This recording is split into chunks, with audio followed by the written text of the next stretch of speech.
بہت ضروری ہے بیکاز اس وقت جو ہے پاکستان کی عدلیہ جو ہے ایک آرگنائزڈ اسالٹ جو ہے ان کے اوپر ہوئی ہے. جی پہنچ جائے گی آواز پہنچ نہیں رہی ہے. آواز میری ہے، گرج تم لے آؤ ادھر آ کے ذرا ملا لیتے ہیں آواز کو گرج کے ساتھ تو ٹھیک ہے، پھر گرجدار ہو جائے گی. پاکستان کے ایک آئینی ادارے جو اپولیٹیکل ہے، جس کا سیاست سے کوئی عمل دخل نہیں ہے، جن کی جو اوتھ آف آفس ہے وہ بھی اس چیز کی غمازی کرتی ہے کہ وہ سیاست میں عمل دخل نہیں دے سکتے، ان کے پلیٹ فارم سے اس قسم کا جو لیکچر جو ڈیلیور ہونا جو ہے وہ اپنے تئیں پاکستان کے آئین اور قانون کی وائلیشن تھی، بلیٹنٹ وائلیشن تھی. ایک سیاسی بیان آئی ایس پی آر کے پلیٹ فارم سے وہ ایک قانون اور آئین کی جو تھی وہ وائلیشن تھی. یہ ایسا بیان نہیں آنا چاہیے تھا، خاص کر جب کہ ایک پولیٹیکل پارٹی کو، پاکستان تحریک انصاف کو شروع سے آخر تک نشانہ بنایا گیا اور ان کو ایک انتشاری گروہ کے نام سے تشبیہ دی گئی. یوم سیاہ کی معرفت سے دوستو، میں یہ ملک کی تاریخ جو ہے نا وہ ایسے بہت سارے انسیڈنٹ سے رقم ہے جو اصل حقیقت میں یوم سیاہ کے طور کے اوپر منائے جانے چاہیے. 4 مارشل لاز لگے ان 76 سالوں میں، اور باقی عرصہ جو تھا وہ ڈی فیکٹو مارشل لاز جو ہے، جیسا کہ آج تک ایک ڈی فیکٹو مارشل لاء ہے پاکستان میں، اس کے طور کے اوپر جانا جاتا ہے. 58 سے 69 تک پہلا مارشل لاء لگا، 69 سے 71 تک دوسرا مارشل لاء لگا، اور اسی عرصے میں پاکستان 2 لخت ہوا. کیا کسی ملک کی تاریخ میں ملک کے 2 لخت ہونے سے زیادہ سیاہ رات ہو سکتی ہے کوئی؟ ہم سے معافی مانگنے والوں نے کبھی قوم سے اس کے بارے میں معافی مانگی کہ کیا وہ وجوہات تھی جس کی وجہ سے ملک 2 لخت ہوا؟ کیوں ایک سیاسی لیڈر جو کہ ایبسولوٹ میجورٹی تھی جس کے پاس، اس کو اقتدار انتقال کرنے کی بجائے نے چڑھائی کی پاکستان کے اس صوبے کے اوپر جو کہ پاکستان کے آدھے سے زیادہ تھا. 56% of Pakistan was former East Pakistan, now Bangladesh. کیا آج تک کسی نے اس کے اوپر قوم سے معافی مانگی ہے، اس یوم سیاہ کے اوپر جو پاکستان تحریک انصاف سے معافی مانگنے کے تقاضا کر رہے ہیں؟ کیا ضیاء الحق کے دور کی معافی مانگی ہے کسی نے قوم سے؟ یا پرویز مشرف کے دور کی معافی مانگی ہے قوم سے کسی نے، جو ہم سے معافی مانگنے کا تقاضا کر رہے ہیں؟ ایبٹ آباد کمیشن کی رپورٹ آئی تھی، کہاں ہے وہ رپورٹ؟ کیوں اس کو پبلک نہیں کیا گیا؟ کیوں اس کے مندرجات کے اوپر امپلیمنٹ نہیں کیا گیا؟ کیوں وہ پالیسی ریویژنز نہیں کیے گئے جو کہ اس میں ریکمنڈیشنز کے طور کے اوپر سامنے آئے تھے؟ کوئی معافی مانگی گئی کسی سے؟ جو آج خاص کر وہ لوگ جو کہ پی ٹی آئی سے پتہ نہیں ناکردہ گناہوں کی سزا کے طور کے اوپر معافی مانگنے کی توقع کر رہے ہیں. پی ٹی آئی سے کوئی معافی کی توقع نہیں کرے گا. جو تاریخ دان ہیں، اگر کسی وقت انہوں نے انڈیپینڈنٹ تاریخ اس ملک کی لکھی، انفارچونیٹلی اس ملک کی تاریخ بھی ڈسٹارٹ کی گئی ہے، نہیں لکھی گئی ہے. اس ملک میں 3 وزرائے اعظم کو قتل کیا گیا ہے. کیا اس وقت کے حکمرانوں نے معافی مانگی ہے اس سے؟ کیا اس کے اوپر کوئی تحقیقات ہوئیں؟ کیا ان کے محرکات جو ہیں وہ سامنے آئے؟ کیا جنہوں نے مارا وہ سامنے آئے؟ کیا ان کو سزائیں دی گئیں؟ یہ وہ سوالات ہیں جو کہ میرا خیال ہے آئی ایم شیور کہ آپ سب لوگوں کے دماغوں میں ہوں گے، ذہنوں میں ہوں گے، لیکن ہم میں ہمت نہیں ہوتی کہ ہم بیان کریں. لیکن اب جس طرف اس ملک کو لے جایا جا رہا ہے، میرا خیال ہے وہاں سب کو ہمت کرنی پڑے گی اور بولنا پڑے گا اور ان سوالات کو اٹھانا پڑے گا. اس میں انہوں نے کہا جی کہ ہم کمیشن بنانے کے اوپر تیار ہیں اگر وہ کمیشن 2014 کے سیٹن کو بھی انویسٹیگیٹ کرے گا اور پارلیمنٹ کے اوپر کوئی اٹیک تھا اس کو بھی انویسٹیگیٹ کرے گا. تو میں نے اپنی پریس کانفرنس میں کہا تھا جی کہ ہم بالکل مانتے ہیں اور یہ کمیشن بنائیں. یہ 2014 کے جو بھی ہوا 2014 میں سیٹن جو ہے اس کو بھی کریں انویسٹیگیٹ، بالکل پارلیمنٹ کے اوپر جو اٹیک تھا اس کو بھی انویسٹیگیٹ کریں، لیکن اس کے ساتھ ساتھ یہ سائفر کی کنسپریسی کو بھی انویسٹیگیٹ کریں. اور میں آج دہرانے لگا ہوں، یہ رجیم چینج آپریشن کو بھی انویسٹیگیٹ کریں. یہ عمران خان کے اوپر جو اٹیمپٹس ہوئیں، قاتلانہ اٹیمپٹس، ان کو بھی انویسٹیگیٹ کریں، جس کا مقدمہ بھی عمران خان کو درج نہیں کروانے دیا گیا تھا. یہ مے 9 کے انسیڈنٹس کو بھی انویسٹیگیٹ کرے, یہ اسٹولن مینڈیٹ کو بھی انویسٹیگیٹ کرے, یہ آڈیو اینڈ ویڈیو لیکس کو بھی انویسٹیگیٹ کرے, خاص کر جب لوگوں کے بیڈ رومز میں ویڈیوز فٹ کیے ہوئے ہیں وہ کس آئین اور کس قانون کے تحت ہو رہا ہے اس کو بھی انویسٹیگیٹ کرے. یہ انفورسڈ ڈیورسز جو کروائی گئی لوگوں کو پکڑ کے ان کو ٹارچر کر کے ان کو زبردستی ان سے پولیٹیکل لائلٹیز چینج کرنے, پولیٹیکل افیلیشنز چینج کرنے کا کیا گیا, اس کو بھی انویسٹیگیٹ کرے. پولیٹیکل انجینئرنگ جو ہوتی رہی ہے پاکستان میں 76 سال کسی حکومت کو نہیں چلنے دیا گیا, یہ اس کو بھی انویسٹیگیٹ کرے. ضرور بنائے کمیشن. اب میں ان کو یاد دہانی ان کو کراتا رہوں گا کہ انہوں نے مانا ہے کہ ہم کمیشن بنانے کے اوپر تیار ہیں, اس کے بعد خاموشی طاری ہے, لیکن ہم ان کو خاموش اس مسئلے کے اوپر نہیں رہنے دیں گے. میں 3-4 چیزیں آپ کو بتاؤں گا جو کہ خان صاحب نے اپنی پارٹی کو اور اپنی ذات کو پولیٹیکلی ڈیمیج کیا, لیکن ان کو نظر آ رہا تھا کہ شاید وائلنس ہو جائے, تو انہوں نے وہ جو انیشیٹوز تھے ان کے پولیٹیکل انیشیٹوز ان کو ابورٹ کیا. 10 اپریل کو نیشن وائڈ پروٹیسٹس جو تھیں رجیم چینج کے آپریشن کے خلاف ان کو انہوں نے روکا. 24 مئی کو حقیقی آزادی کا لانگ مارچ تھا, اس کو بھی انہوں نے 26 مارچ کو انہوں نے ابورٹ کیا, کیونکہ ان کو بتایا گیا تھا کہ اسلام آباد پہنچنے کے اوپر وائلنس ہو سکتا ہے. جب خان صاحب کے اوپر اسیسینیشن اٹیمپٹ ہوئی تو اس وقت بھی وائلنس کی پاسبلٹی تھی, لیکن خان صاحب نے ان کو روکا کہ نہیں, کچھ نہیں کرنا. حقیقی آزادی کا مارچ ریلی جو پنڈی میں ہوئی تھی, پاکستان کی تاریخ کی سب سے بڑی ریلی, وہاں بھی وائلنس کی جب ان کو انڈیکیشن ملی تو وہاں بھی انہوں نے بیک آف کیا کہ نہیں, ہم یہ نہیں ہونے دیں گے. اور مارچ 8 2023 کو الیکشن ریلی جو کہ پنجاب الیکشن کیمپین کی تھی, اس وقت بھی یہ 5 ایسے انسیڈنٹس ہیں جہاں کہ انہوں نے وائلنس کو پری ایمپٹ کیا, نہیں ہونے دیا.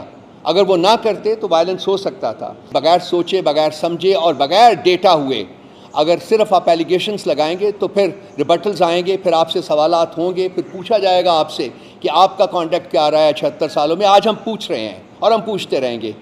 اب یہ چیز ہے یہ واپس ہونے والی نہیں ہے, یہ آگے جائے گی. اور یہ جنگ جو ہے وہ کسی بیرونی طاقت نے پاکستان کے اوپر مسلط نہیں کی, بلکہ یہ جو آپ کے انٹرنل فیکٹرز ہیں, انٹرنل جو موٹیویشنز ہیں, وہ ان کی وجہ سے آج پاکستان کو ایک حالت جنگ میں دھکیلا گیا ہے. آج IMF کی رپورٹ جو آئی ہے, اس میں جو سٹیٹمنٹ آئی ہے, اس میں انہوں نے بڑے کلیئر انداز میں نشاندہی کی ہے کہ پاکستان کی پولیٹیکل انسٹیبلٹی جو ہے وہ ایک بہت بڑا ڈی اسٹیبلائزنگ فیکٹر ہے. دیٹ مینس کہ یہ الٹیمیٹلی ان کے فیصلے کے اوپر بھی امپیکٹ کرے گا.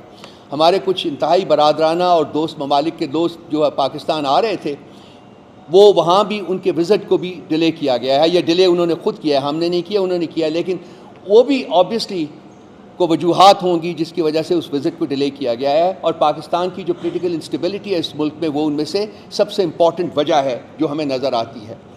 تو ان چیزوں کو اگر سب چیزوں کو سامنے رکھے تو اس وقت اس ملک کو جو حالت جنگ میں ہے, میں کہتا ہوں کہ حالت جنگ میں ہے, اس کو وہ اس کے زخموں کو مزید کھرچنے کی ضرورت نہیں ہے, بلکہ ان زخموں کے اوپر مرہم رکھنے کی جو ہے وہ ایک شدت سے ضرورت محسوس کی جا رہی ہے. اور اس کے لیے یہ جو جنگ کا سما بنایا گیا ہے اس کو ختم کرنا پڑے گا. اور یہ جنگ کا سما صرف اور صرف اس صورت میں ختم ہو سکتا ہے جب کہ پاکستان کو دوبارہ آئین, قانون اور انصاف کے راستے کے اوپر چلنے دیا جائے. اور یہ اس صورت میں ممکن ہوگا جب اس ملک کے جو افراد ہیں, اس ملک کے جو ادارے ہیں, ان کو آزاد کرے تاکہ وہ ملک کو آگے لے جا سکیں.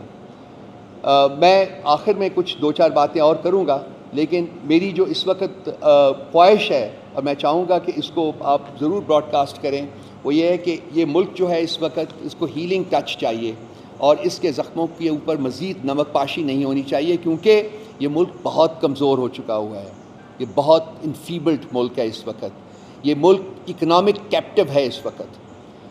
جو دنیا میں $1 بلین کے لیے یہ اپنا کشکول لے کے بیٹھے ہیں, اپنے دوست ممالک کے اور انٹرنیشنل انسٹیٹیوشنز کے دروں کے اوپر بیٹھے ہوئے صرف بھیک مانگ رہے ہیں, اور اس وقت کوئی پاکستان کو بھیک بھی دینے کے لیے تیار نہیں ہے. یہ حالت کے اوپر کس نے پہنچایا ہے اس ملک کو 2 سال میں؟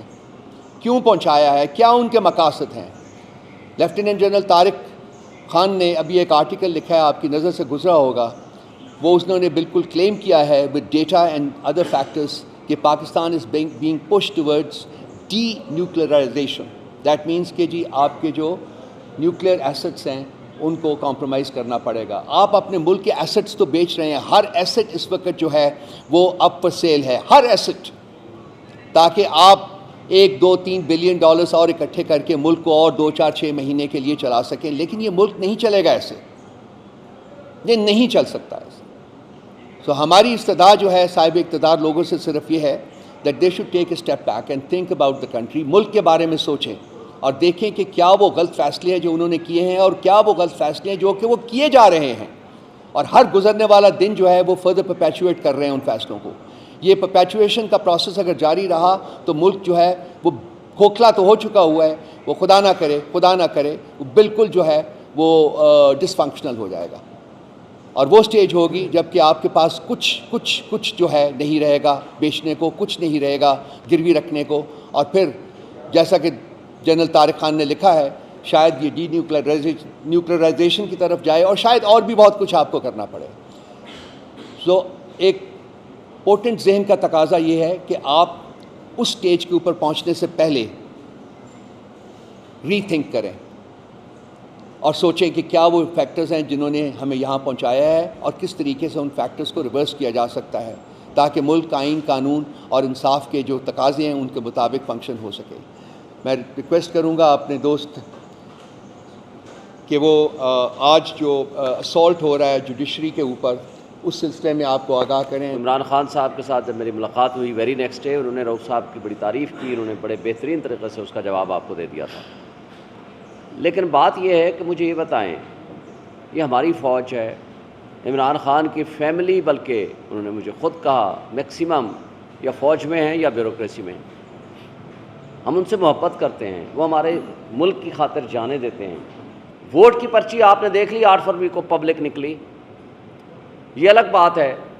رؤف صاحب نے آپ کو بتا دیا نامینیشن فارم چھینے گئے, ہمارے 90% جو ٹاپ لیڈرشپ تھی ان سب کے کاغذات نامزدگی ریجیکٹ ہوئے, بشمول میرے, آپ گواہ ہیں.